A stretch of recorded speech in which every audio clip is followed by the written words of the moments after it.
सक्षम police times, news 112, सक्षम जनतेचा आवाज। आगामी सिंहस्थ कुंभमेळा पार्श्वभूमीवर नाशिकमधील प्राचीन आणि ऐतिहासिक तपोवन परिसरातील सुमारे 35 एकरावरील वृक्षतोडीचा महाराष्ट्र शासनानं घाट घातलाय। याला संपूर्ण नाशिककरांनी गेली 8 महिने तीव्र विरोध दर्शवलाय। वृक्षांची हानी, पर्यावरणाचं होणारं प्रचंड नुकसान आणि नाशिककरांना भविष्यात होणारा त्रास हा ध्यानात घेता तमाम पर्यावरणवादी नाशिककर कार्यकर्ते, नागरिक आणि देशभरातून अनेक मान्यवरांनी समक्ष भेटून आपला विरोध नोंदवलाय। सध्या हे प्रकरण हरित लवादा समोर निवडण्यासाठी आहे।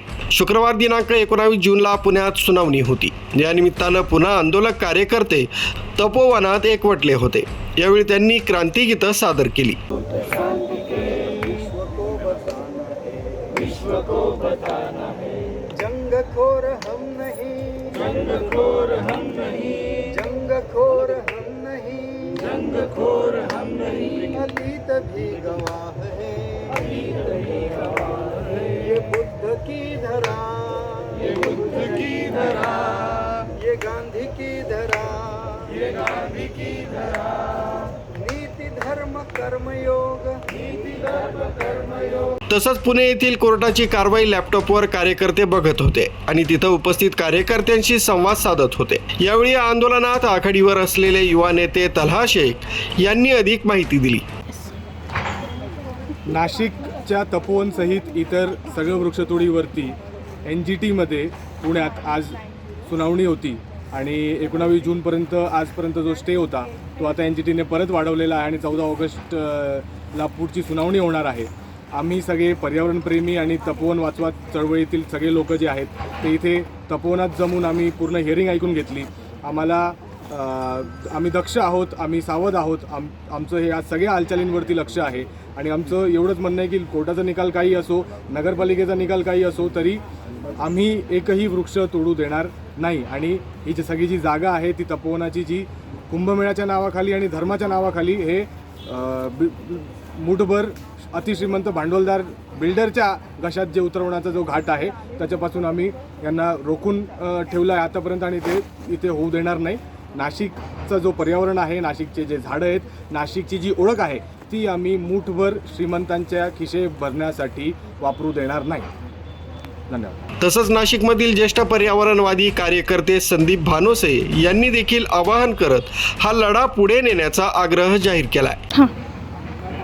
तपोवन वाचवा, नाशिक वाचवा या अभियानाचा आज 213वा सातत्यपूर्ण दिवस। आज 19 जून 2026 रोजी पुण्याला हरित लवादामध्ये आपली केस महत्त्वाची चालू आहे। तपोवनामधले जे 1800 वृक्ष तोडणीची नोटीस काढलेली होती महानगरपालिकेने, त्याच्या विरोधामध्ये सर्व पर्यावरणप्रेमी नाशिकचे आणि पुण्याचे सुप्रीम कोर्टाचे वकील आदरणीय श्रीराम पिंगळे यांनी ही केस लावलेली आहे आणि लढवत आहे।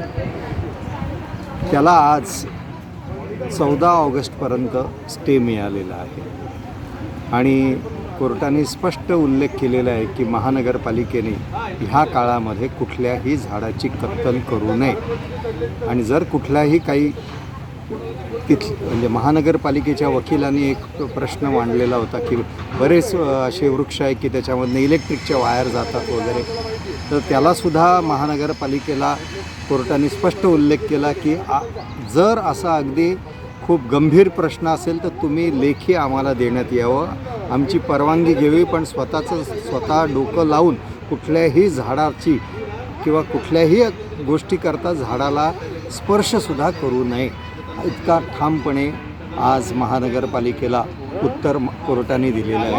आणि एक प्रकारे पर्यावरणप्रेमींनी जो काही हा लढा 213 दिवसापासून उभा केलेला आहे त्याला कुठेतरी एक सकारात्मकता लाभत चाललेली आहे असं मला वाटतं आहे आणि भविष्यामध्ये सुद्धा मला खात्री आहे की निकाल पर्यावरणप्रेमींच्याच बाजूने लागेल।